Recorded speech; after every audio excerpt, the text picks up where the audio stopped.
I see it. You can just tell how well cared for all these plants are. Shiny green. Right. Well pruned. I know. Golly, look at it. Jeez. All right, we made it up to the farm, Finca El Esfuerza. So this is one of the farmers that we partner with that we buy a good majority of our coffee from. He does a really great job. Takes awesome care of all of his plants, but this place is absolutely beautiful. And he grows three varietals of Arabica coffee. So we're standing in front of a Caturra right now. Off to the left, he's got some Geisha, and then at the very back of the farm, he's got some Bourbon. But this, I wanted to just show you guys real quick, kind of the anatomy of coffee, where this comes from and how it's picked and processed. So when they come through and pick coffee, there's only one harvest a year. And so we're in the middle of it right now. That's why there's red coffee cherries on the plants. But it doesn't all ripen at the same time. And it's really important to only pick the fully ripe cherries.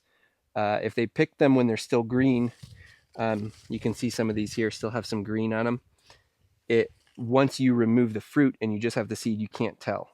But as far as the flavor goes, it's not nearly as delicious. So they got to go through and only pick the fully ripe cherries.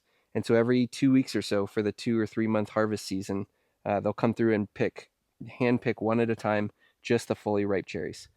And then there's a couple of different processing methods that are done for coffee, because what we're after is the seed inside of here. So the one that's most common in Guatemala is called the wash process.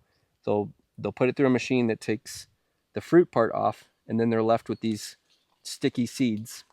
And they'll put this in a big tub of water and wash all of that sticky mucilage off. So that's a traditional wash process. That's what's most common in Guatemala. This farm actually does 3 different processes. They also do a natural process, and that's where they just dry those seeds still fully encased in that fruit. And so it really gives a lot of the flavor of the fruit into the coffee seeds themselves. So that's where you get those coffees that just taste like crazy blueberries and strawberries. It's super delicious. It's the traditional way it's done in like East Africa, where there's not a lot of access to water. The third option for processing is what they call a honey process. And so they take the seed out just like the wash process, but then they don't wash it. So they let it dry still with all that sticky mucilage on it.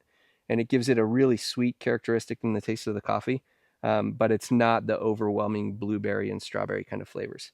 So this farm is really cool because they do all 3 processing methods. So we can buy coffee just from this one small couple acre plot of land and process it in 3 different ways and taste not just how Caturra tastes different than a Bourbon, but how a honey process tastes different than a natural process. So we really get the apples to apples comparison. It's super cool. And it's one of the few farms that takes that much care and effort into making sure they're producing the best coffee possible. Crazy. What?